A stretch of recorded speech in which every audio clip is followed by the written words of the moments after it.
బిడ్డనుగా స్వీకరించి మాట్లాడును.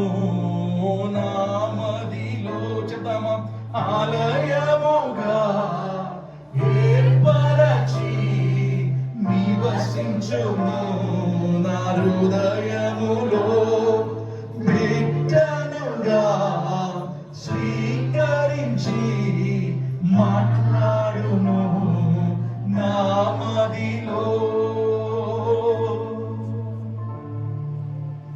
ఆయన మాట్లాడేవాడు. ఎవరైనా ఇంకనో పాప జీవితం దగ్గర మీరు అడుగు పెట్టి ఉంటే, if you are living in sin, నీతో చెప్తున్న ఒక మాట, నీవు సమర్పించు. నీవు సమర్పించు. ఇటు మంచి అవకాశం దాటిపోతే నీకు మరొక అవకాశం లేదు. నీవు సమర్పించు.